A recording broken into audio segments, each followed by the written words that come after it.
कौसल्या सुप्रजा रामः पूर्वा सन्ध्या प्रवर्तते उत्तिष्ठ नरशार्दूल कर्तव्यं दैवमाह्निकम् कौसल्या सुप्रजा रामः पूर्वा सन्ध्या प्रवर्तते उत्तिष्ठ नरशार्दूल कर्तव्यं दैवमाह्निकम् उत्तिष्ठोत्तिष्ठ गोविन्द उत्तिष्ठ गरुडध्वज उत्तिष्ठ कमलाकान्त त्रैलोक्यं मङ्गलं कुरु उत्तिष्ठोत्तिष्ठ गोविन्द उत्तिष्ठ गरुडध्वज उत्तिष्ठ कमलाकान्त त्रैलोक्यं मङ्गलं कुरु मातः समस्त जगतां मधुकैटभारेः वक्षो विहारिणि मनोहर दिव्यमूर्ते श्रीस्वामिनि श्रितजनप्रिय दानशीले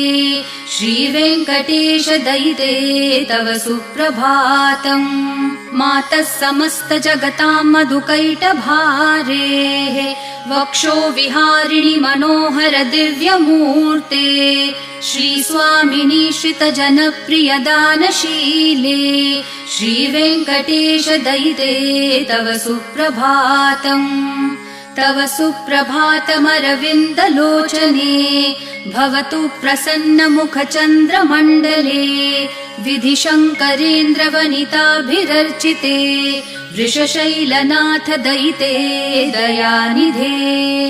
अत्र्यादिसप्तऋषयः समुपास्य सन्ध्याम् आकाशसिन्धुकमलानि मनोहराणि आदाय पादयुगमर्चयितुं प्रपन्नाः शेषाद्रिशेखर विभो तव सुप्रभातम् पञ्चाननाब्ज भव षण्मुखवासवाद्याः त्रैविक्रमादिचरितं विबुधास्तुवन्ति भाषापतिः पठति वासरशुद्धिमारात् शेषाद्रिशेखर विभो तव सुप्रभातम् ईषत्प्रफुल्ल सरसीरुहनारिकेलपूगद्रुमादिसुमनोहर पालिकानाम् आवाति मन्दमनिलः सह दिव्यगन्धैः शेषाद्रिशेखर विभो तव सुप्रभातम् उन्मील्य नेत्रयुगमुत्तम पञ्चरस्था पात्रावशिष्ठ कदलीफलपायसानि भूत्वा सलीलमथ केलिशुकाः पठन्ति शेषाद्रिशेखर विभो तव सुप्रभातम् तन्त्री प्रकर्ष मधुरस्वनया विपञ्च्या गायत्यनन्तचरितं तव नारदोऽपि भाषा समग्रमसकृत्करचार रम्यम् शेषाद्रिशेखर विभो तव सुप्रभातम् भृङ्गावली च मकरन्दरसानुविद्ध झनकार गीतनिनदैः सह सेवनाय निर्यात्युपान्त सरसी कमलोदरेभ्यः शेषाद्रिशेखर विभो तव सुप्रभातम् योषागणेन वरदग्निविमथ्यमाने घोषालयेषु दधिमन्थन तीव्रघोषाः रोषात् कलिं वदधते ककुभश्च कुम्भाः शेषाद्रिशेखर विभो तव सुप्रभातम् पद्मेशमित्रशतपत्रगतालिवर्गाः हर्तुं श्रियं कुवलयस्य निजाङ्गलक्ष्म्या भेरीनिनादमिव बिभ्रति तीव्रनादम् शेषाद्रिशेखर विभो तव सुप्रभातम् श्रीमन्नभीष्टवरदाखिललोकबन्धो श्री श्रीनिवास जगदैकदयैकसिन्धो श्रीदेवतागृहभुजान्तर दिव्यमूर्ते श्रीवेङ्कटाचलपते तव सुप्रभातम् श्रीमन्नभीष्टवरदाखिललोकबन्धो श्री श्रीनिवास जगदेकदयैकसिन्धो श्रीदेवतागृहभुजान्तर दिव्यमूर्ते श्रीवेङ्कटाचलपते तव सुप्रभातम्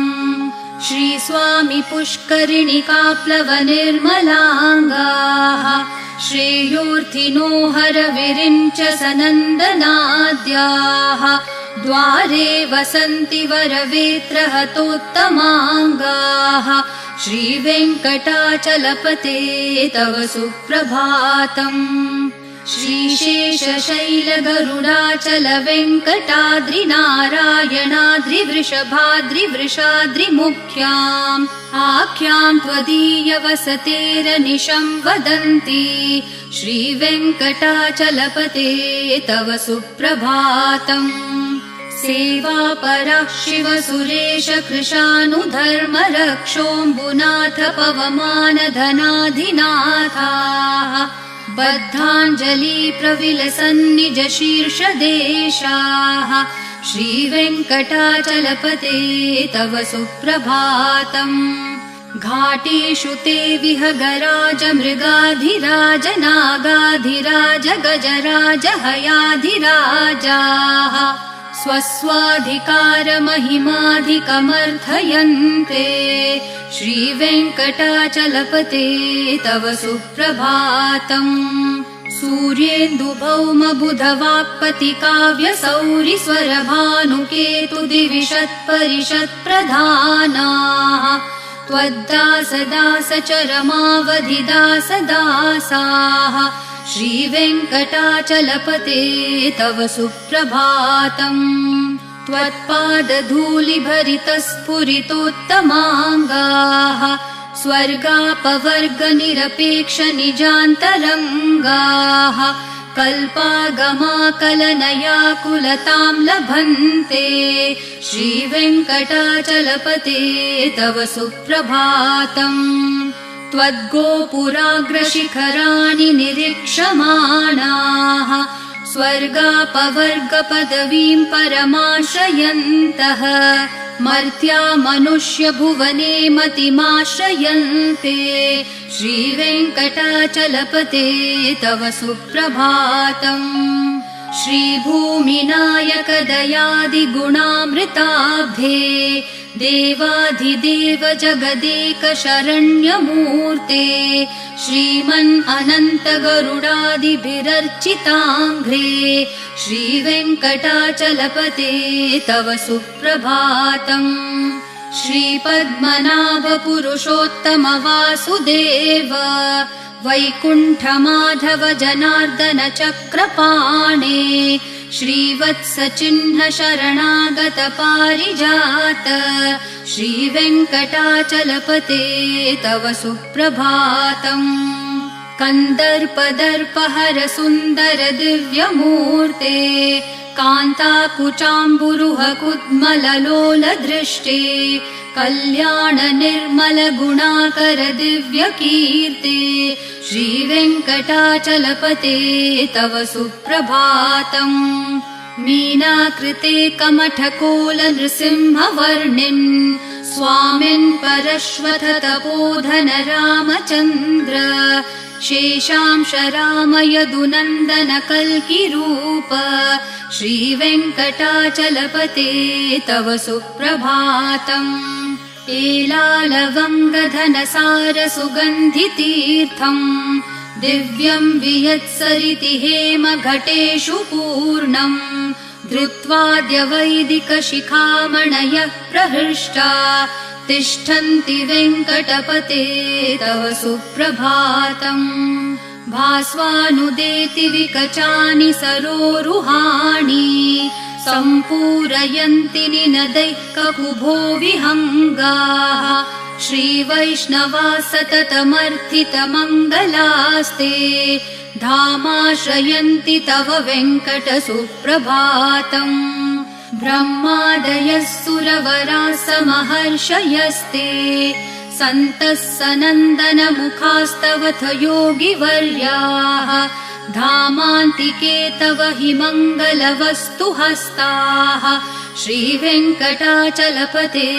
तव सुप्रभातम्। लक्ष्मीनिवास निरवद्य गुणैकसिन्धो संसार सागर समुत्तरणैकसेतो वेदान्तवेद्य निज वैभव भक्त भोग्य श्रीवेङ्कटाचलपते तव सुप्रभातम् लक्ष्मी निवास निरवध्य गुणैक सिन्धो संसार सागर समुत्तरणैक सेतो वेदान्त वेद्य निज वैभव भक्त भोग्य श्रीवेङ्कटाचलपते तव सुप्रभातम् इत्थं वृषाचलपतेरिह सुप्रभातम् ये मानवः प्रतिदिनं पठितुं प्रवृत्ताः तेषां प्रभातसमयस्मृतिरङ्गभाजाम् प्रज्ञां परार्थसुलभां परमां प्रसूते इत्थं वृषाचलपतेरिह सुप्रभातम् ये मानवः प्रतिदिनं पठितुं प्रवृत्ताः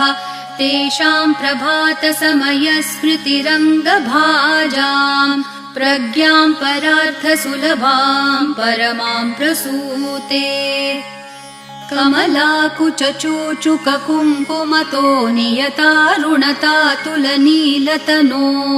कमलायतलोचनलोकपते विजयी भव वेङ्कटशैलपते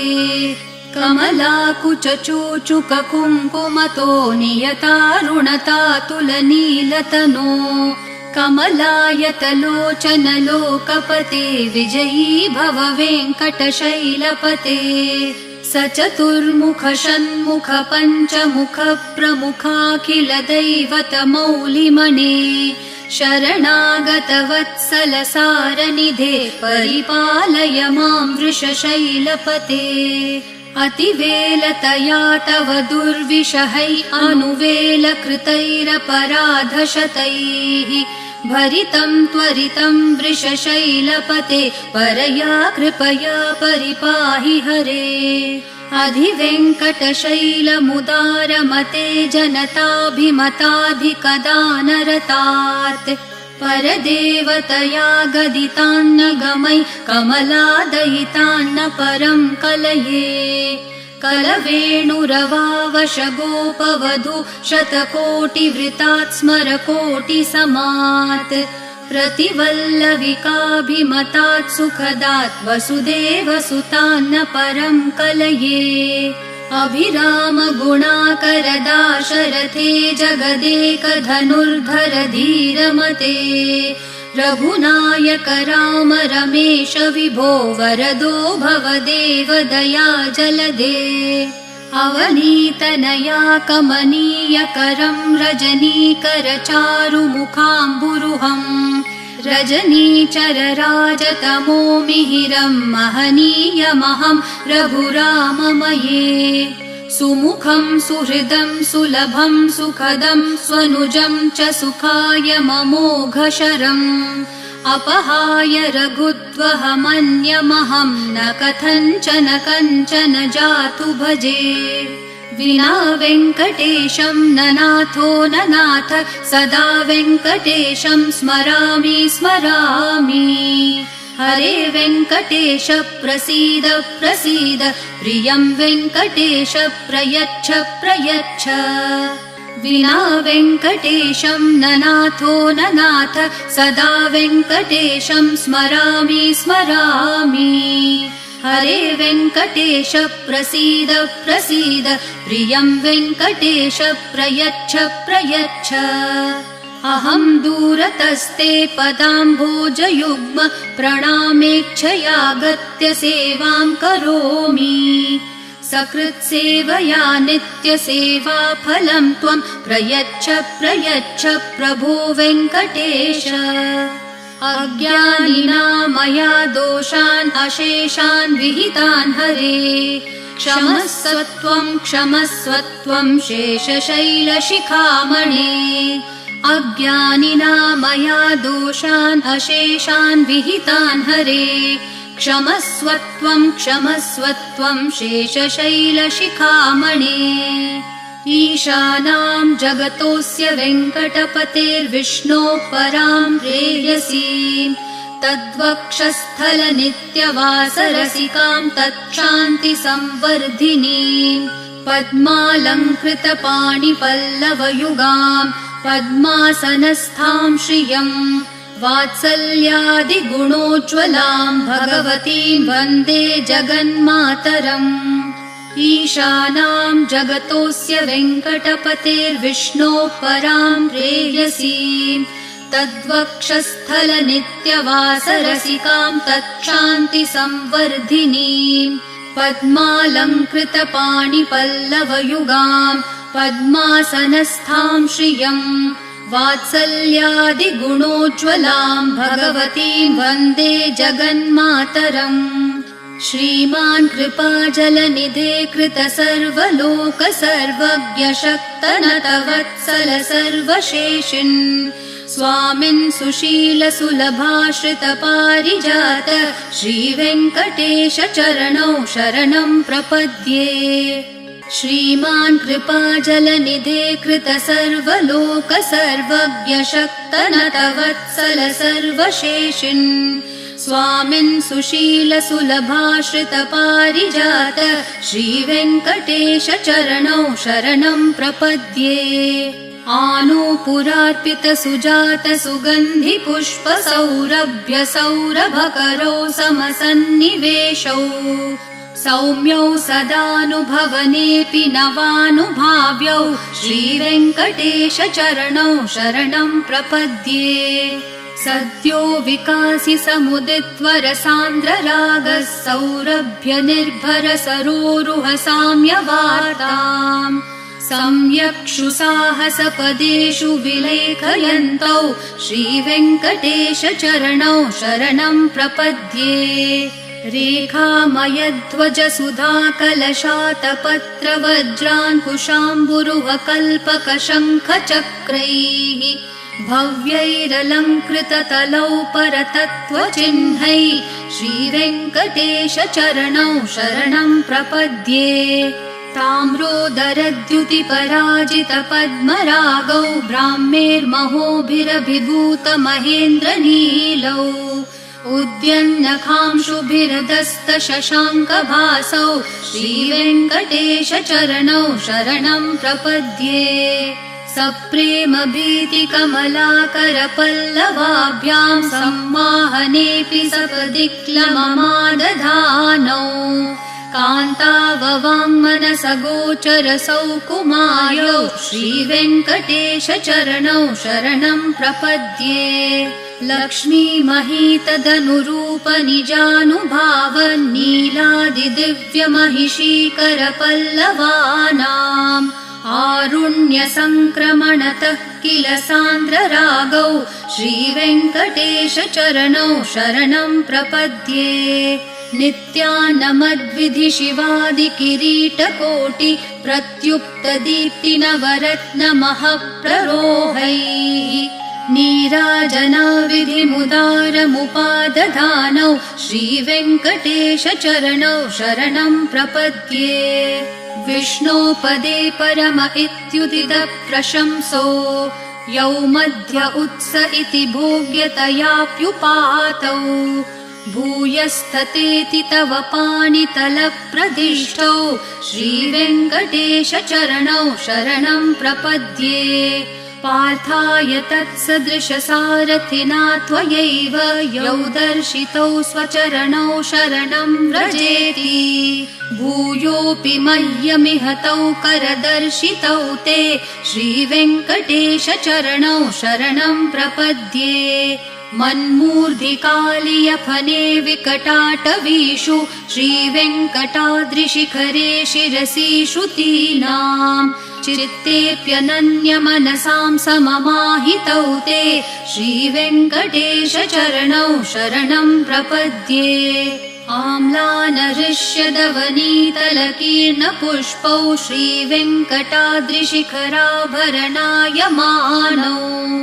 आनन्दिताखिल मनोनयनौ तवेतौ श्रीवेङ्कटेश चरणौ शरणं प्रपद्ये प्रायप्रपन्नजनता प्रथमावगाह्यो मातुस्तनाविविशिशोरमृतायमानौ प्राप्तौ परस्परतुलामतुलान्तरौ ते श्रीवेङ्कटेशचरणौ शरणं प्रपद्ये सत्वोत्तरै सततसेव्यपदाम्बुजेन संसारतारकदशार्द्रदृगञ्चलेन सौम्योपयन्तृमुनिनाममदर्शितौ ते श्रीवेङ्कटेशचरणौ शरणं प्रपद्ये सत्वोत्तरै सततसेव्यपदाम्बुजेन संसारतारकदशार्द्रदृगञ्चलेन सौम्योपयन्तृमुनिनाममदर्शितौ ते श्रीवेङ्कटेशचरणौ शरणं प्रपद्ये श्रीशश्रिया घटिकया त्वदुपाय भावे प्राप्ये त्वयि स्वयमुपेयतया स्फुरन्त्या नित्याश्रिताय निरवद्य गुणाय तुभ्यं श्यां किङ्करो वृषगिरीश न जातु मह्यम् श्रीशश्रिया घटिकया त्वदुपाय भावे प्राप्ये त्वयि स्वयमुपेयतया स्फुरन्त्या नित्याश्रिताय निरवद्य गुणाय तुभ्यं श्यां किङ्करो वृषगिरीश न जातु मह्यम् श्रियः कान्ताय कल्याणनिधये निधयेऽर्थिनां श्रीवेङ्कटनिवासाय श्रीनिवासाय मङ्गलम् श्रियः कान्ताय कल्याणनिधये निधयेऽर्थिनां श्रीवेङ्कटनिवासाय श्रीनिवासाय मङ्गलम् लक्ष्मी सविभ्रमालोकसुप्रविभ्रमचक्षुषे चक्षुषे सर्वलोकानां वेङ्कटेशाय मङ्गलम् श्रीवेङ्कटाद्रिशृङ्गाग्रमङ्गलाभरणाङ्ग्रये मङ्गलानां निवासाय श्रीनिवासाय मङ्गलम् सर्वावयवसौन्दर्यसम्पदा सर्वचेतसां सदा सम्मोहनायास्तु वेङ्कटेशाय मङ्गलम् नित्याय निरवध्याय सत्यानन्दचिदात्मने सर्वान्तरात्मने श्रीमद्वेङ्कटेशाय मङ्गलम् स्वतः सर्वविदे सर्वशक्तये सर्वशेषिणे सुलभाय सुशीलाय वेङ्कटेशाय मङ्गलम् परस्मै ब्रह्मणे पूर्णकामाय परमात्मने प्रयुञ्जे परतत्त्वाय वेङ्कटेशाय मङ्गलम् आकालतत्त्वमशान्तम् आत्मनामनुपश्यताम् अतृप्तामृतरूपाय वेङ्कटेशाय मङ्गलम् प्रायस्वचरणौ पुंसां शरण्यत्वेन पाणिना कृपया दिशते श्रीमद्वेङ्कटेशाय मङ्गलम् दयामृत्तरङ्गिन्यास्तरङ्गैरिव शीतलैः अपाङ्गैः सिञ्चते विश्वं वेङ्कटेशाय मङ्गलम् सद्भूषाम्बरहेतिनां सुषमावहमूर्तये सर्वार्तिशमनायास्तु वेङ्कटेशाय मङ्गलम् श्रीवैकुण्ठविरक्ताय स्वामि पुष्करिणीतटे रमया रममाणाय वेङ्कटेशाय मङ्गलम् श्रीवैकुण्ठविरक्ताय स्वामि पुष्करिणीतटे रमया रममाणाय वेङ्कटेशाय मङ्गलम् श्रीमत्सुन्दरजामातृमुनिमानसवासिने सर्वलोकनिवासाय श्रीनिवासाय मङ्गलम् मङ्गलाशासनपरैर्मदाचार्य पुरोगमैः सर्वैश्च पूर्वैराचार्यैः सत्कृतायास्तु मङ्गलम्।